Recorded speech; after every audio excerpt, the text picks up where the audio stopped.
Hello good evening students. Last अपने कल physics का चल रहा है मैंने कल आपको कुछ टॉपिक्स पे न्यूमेरिकल भी कराए हैं और electric energy and electric power last हमने कल डिस्कस करा था। ठीक है, उससे रिलेटेड हमने क्या देखा, हमारे घर के इलेक्ट्रिसिटी बिल कैसे आता है या फिर हमें पर डे की यूनिट फाइंड करनी है तो हम कैसे उसको फाइंड कर सकते हैं। ठीक है, अगेन हम कुछ एक मोटिवेटेड लाइंस के साथ आपका क्लास स्टार्ट करते हैं। शिक्षा का मकसद है खाली दिमाग को खुले दिमाग में परिवर्तित करना। आपने देखा होगा अगर आप एजुकेटेड हो तो बहुत कुछ मतलब आपके माइंड एक एजुकेटेड और रहने के एजुकेटेड में आप डिफ्रेंशिएट कर सकते हो, क्योंकि आपका थोड़ा माइंड जो सोचने की पावर ये सब चीज़ डेवलप हो जाती है। बट एक अनएजुकेटेड पर्सन इतना उसमें इतनी डेवलपमेंट नहीं होती है। तो ये शिक्षा का मकसद है खाली दिमाग, जो हमारा खाली को खुले दिमाग में परिवर्तित करना, जिससे आपकी थोड़ी थिंकिंग क्या हो ब्रॉड हो। ठीक है, अब हमने लास्ट आपने 10th क्लास में पढ़ा है series combination and parallel combination. ठीक है, वो आपके ये अभी 12th में भी है तो उसका मैंने आपको होमवर्क दिया है। तो अब हम स्टार्ट करते हैं पैरेलल ग्रुपिंग ऑफ सेल्स। ठीक है, and series grouping of cells. Three types अलग है इसमें। Grouping of number of identical cells, there are 3 types of grouping of identical cells. ठीक है, फर्स्ट हम पढ़ेंगे सीरीज ग्रुपिंग ऑफ सेल्स कि कैसे हम सीरीज में ग्रुप सेल्स को कनेक्ट करेंगे। देखो, एक तो होता है सेल, एक सिंगल सेल लगाया, फिर एक सिंगल सेल, फिर एक सिंगल सेल, वो हो गई ग्रुपिंग करना। अगर कंटिन्यू अगर बहुत सारे सेल एक साथ अटैच हैं, ठीक है, तो वो एक बैटरी बेकर फॉर्मेट भी बन सकता है। When an identical sales each of EMF कितना ई, ठीक है, आर एंड इंटरनल रेजिस्टेंस कितना उसका, हर सेल का कोई ना कोई internal resistance R connected to the external resistor R. ठीक है, एक ईएमएफ ई है, उसका कोई इंटरनल रेजिस्टेंस और किससे कनेक्टेड है, एक्सटर्नल रजिस्टर आर से। Negative electrode of one cell is connected to positive electrode of other cell and so on, then the cells are connected in series. ठीक है, मतलब एक अगर आपने लगा कंटिन्यू लिखा है तो ऐसा थोड़ी ना होगा दोनों के नेगेटिव नेगेटिव एक साथ अटैच होंगे जाएंगे, या दोनों के पॉजिटिव पॉजिटिव। तो इसलिए लिखा है one cell is negative electrode of one cell is connected to positive electrode of other cell and so on. इस तरीके से एक सीरीज से एन टाइम्स तक चलेंगे। Then the cells are connected in series.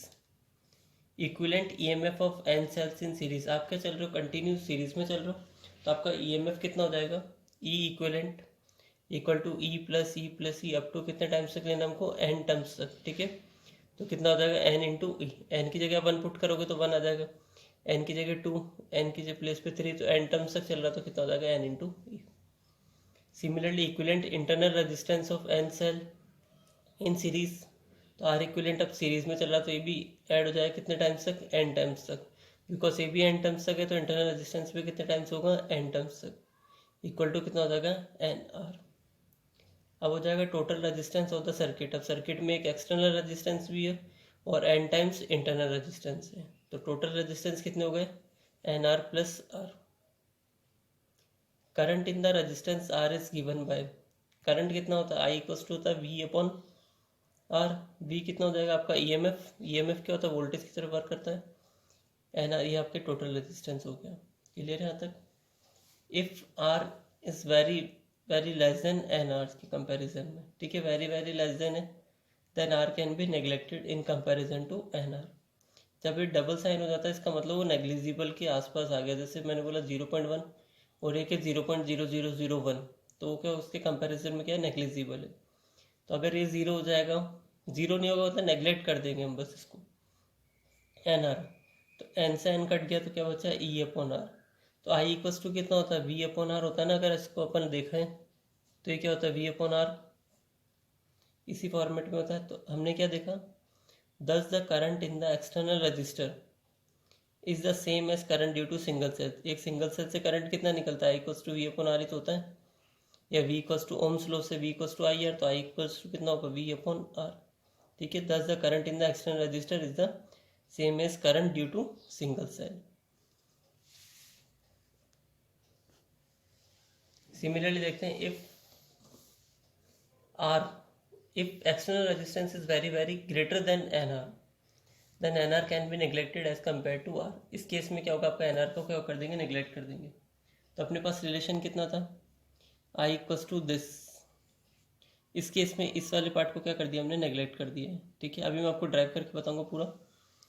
ये होता है तो आई इक्वल्स टू कितना हो जाएगा, एन ई अपॉन आर।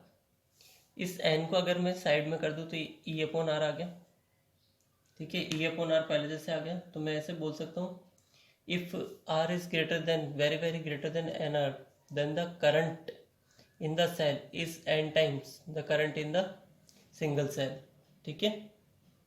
अब मैंने क्या देखा, from the series combination of cells current drawn is maximum if the value of external resistance is very high, ठीक है, as compare to the total internal resistance of the cells, ठीक है।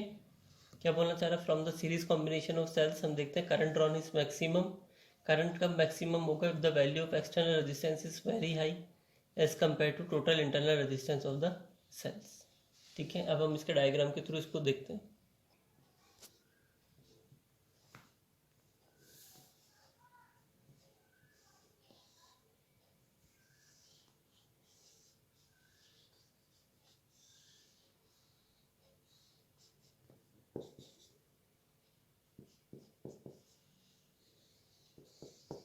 क्या देखा था हमने सीरीज कॉम्बिनेशन में, यहाँ पे मान लो ई है, ये भी क्या आपका N times E M F है, ठीक है, एन टाइम्स तक चल रहा है।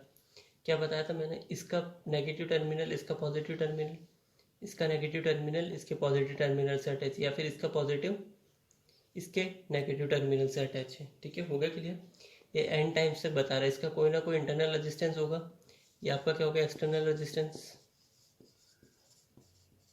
ठीक है। इसमें मान लो सपोज करो यहाँ कोई आर्ट है, अगर ये एन टाइम्स है तो ये भी कितना होगा, एन टाइम्स होगा।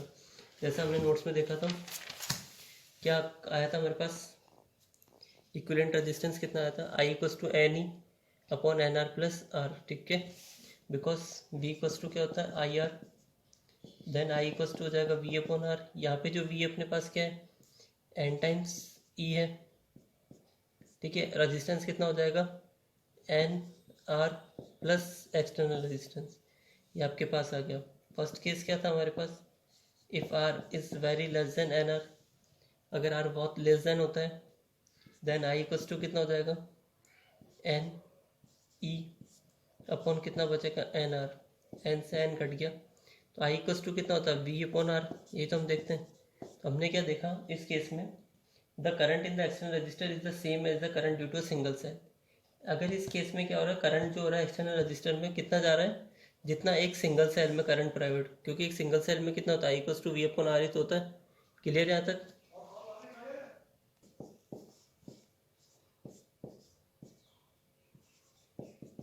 सेकंड केस क्या था, अगर आपका R very very greater than हो जाता है इसके कंपेयर, तो ये नेग्लेक्ट हो जाएगा, तो आई इक्वल्स टू कितना बचेगा, N E upon R, N को इसको एक ब्रैकेट में ले लो, तो क्या हो जाएगा इस केस में, then N R can be neglected, ठीक है। हम क्या देखें, द करंट, इस केस में करंट कितनी हो रही है, N times the current due to a single cell. First case में कितनी करंट थी आपके पास, ई अपॉन,